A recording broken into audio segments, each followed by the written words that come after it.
Painting things from imagination is one of the coolest things that you can do. But how do we get to the point where we can do that? You need to be able to create things that already exist before you can create things from imagination. You can have ideas and some drawings that are definitely from imagination, but how do we make them look really cool and really epic? The answer is to study things that already exist, to draw things that already exist. You do this by studying them. What I mean by studying is you basically copy an image, or you can do this from life too, or photos or paintings, and try and capture it the best you can. That's just kind of a general study of it. There's different approaches you can do. Maybe you're just drawing it in pencil, and that's the tools you have to do that. Maybe you're painting it in color. Maybe you're painting it in grayscale.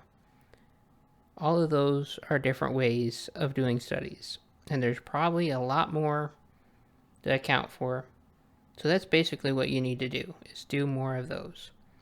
And in this video, I'm going to be going over how I do them, things to do, and some tips to make doing studies a lot easier. So the first one is you understand what things look like and to be able to recreate that.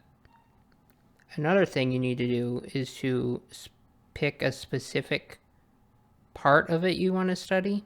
Maybe you just want to do a general study and just do the color and get as much as you possibly can do. I recommend spending multiple days on one study if you're going to do that, or just do a handful of smaller ones. So you want to pick the certain thing you're studying and how you're doing it. And another thing is to have a specific subject you want to study. I mean, you can do this for whatever you want, but I find when you can at least spend a little bit of time painting the same thing or the similar subject, like if I paint mountains for a few weeks, I'm going to get better at mountains way more than if I was just to do one. Obviously, you can't just learn everything from one study about that subject. You got to do lots and lots of studies until you understand what you're painting. And really, you don't have to do a ton. You just have to do enough to start understanding it. Basically, everything that I study, I end up doing studies of again. So it's a never-ending process of learning and improving to make your art look better. So studies, if you don't do them, you are not going to make good-looking, imaginative paintings. So I'm going to walk through one of my studies and tell you what I think about it and explain it the best I can. Alright, so here's a study that I did a while ago, and I figured this would just be a good way to illustrate what I do. So when I'm starting out my drawing, or when I start out my studies, I usually will do a line drawing and try and find the edges and the different shapes within the image. Generally, I'm focused on the dark to the lights, but there's some more shapes inside of that. Looks like I changed the background to give it kind of less of a contrast. Which, honestly, a high contrast when you're drawing is helpful. It makes your lines very clear to see. And I'm just drawing it over the best I can in lines. Something I struggled here with some of this foliage in the foreground. But really, I'm just trying to capture where these different forms and shapes are here. And then I decided that's good enough. You can do it as much as you want in the drawing. I just wanted to see how much I could do. And at this point, I am just blocking in kind of my best guess where the colors are. The values aren't quite lined up because it's very dark on this left side. I tend to not work super dark right out of the bat because that gives me more area to go into the darker value ranges and work on that. Basically, I have the and I still have the lines down. I just take them away and paint over it the best I can and use them as my guide pretty much on where things will go. And basically, like all my studies to do, I just pick an area, start working on it, decide, all right, I don't really know what's going on here. Let's go work on something a little easier. Or I will spend some time trying to really focus on a certain section and take my time to figure out what's happening. But also, this was like 6 months ago that I did this, so it's not as fresh for me in my head. And then I just go through it, working on little sections at a time. It's kind of hard to describe everything that I'm thinking at the moment because this is just a sped up version of it. I probably spent about, I don't know, I think I spent about 2 hours on this study. I think I may have painted it some more afterwards. But I'm just going through and working on different areas. And you can see where I struggle, such as that foliage in the foreground. I'm trying to make it as close to the reference as possible. I mean, I think I could go back and do a little bit of my line drawings again, just to give some more definition to some of those edges. And with studies, you don't have to make them exactly, but you want to try and make sure you have some depth to them. If I was doing this in just black and white, there would be less things to think about, which I might do that for learning how to paint foliage better, because then I don't have to worry about the color as much. So there's merits to doing that. And I just keep going back and touching up details. I like using texture brushes for these foliage areas. Something that I could do, but I don't think I did at the moment, was take away the reference and just try and work on it the best I see fit.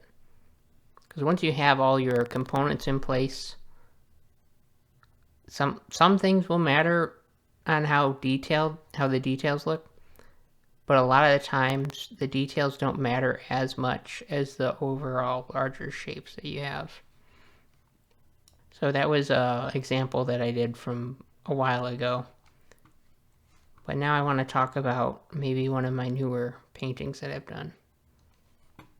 One of my newer studies that I did, but I did not record it, so maybe we can just go over that. Okay, so now I've done studies, or I've shown you how I do studies. Now I want to go show you one of my recent studies that I did and show you how I extract the information of that and put it into something new. This is basically where you start to be able to create things, actually be able to paint things from imagination based on the stuff that you just learned or you just studied. Here's a study that I spent about 7 hours on. I kind of wish I did capture it and record it. And I just wanted to go over a few things for when you're doing studies, because you can just create the thing and that's useful and productive and probably learn a lot. But what if we want to take some of that information that we learn and try and apply it to another painting? Some areas that I like about the painting are like here. I like how the color and the shapes that we see here. But this overall section, I kind of like how some stuff comes up here. And just the different, I just like how that shapes of that look. So if I was gonna recreate something, I'd want to include this part of it sometime. And then there's some patterns here. Or even just make some observations about your studies. Or even your reference photo you can do too. Find out what you like about it. I like this kind of waterfall section. So I like this. I'm just gonna circle the ones I like. Waterfall. There's some of the snowy section where there's just kind of these overlaps of these clumps of snow. I like that. I like how carved out some of these, some of the foliage is over here. But for my example, I probably mostly stick with this part, this, and this. So here's basically the start of one of those studies. So I was trying to capture some of this detail, which I don't think I quite got all of it, but I got some of it. Kind of like right in this section. And then I added that waterfall, which I think could even add more of that defined shape to it as well. I added a little bit of snow, and the further I get in, I work on more of the trees and stuff. And that's kind of where it ends up. That's kind of how the start of an applied study. So it's not exact, like we can see the difference between the two. So you can see some of the similarities. The colors aren't exactly the same. I took some more liberties with the colors on my own study. I think I probably could have brought some more of this orangish brown stuff in here. But the idea is to be able to kind of design your own based off your studies. This was kind of me just exploring and putting in what I liked about this painting and rearranging it into a new composition. I like how this new one came out too. It looks like, yeah, that could be a mountain. And I could go through and touch this up a little bit if I wanted to.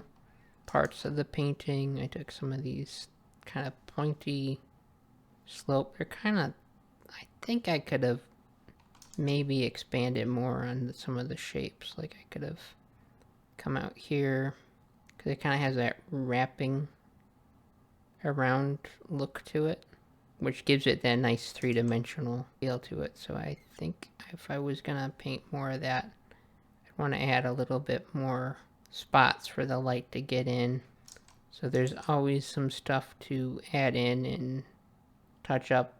Okay, so now you understand that studies are basically the most important thing for you to do if you want to make better imaginative art. But that's only one part of the formula. I have some other things that I want to talk about, but I thought it would be too hard to put them all in one video.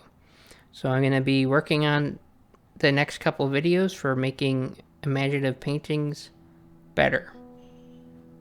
And until next time, Dartagon out.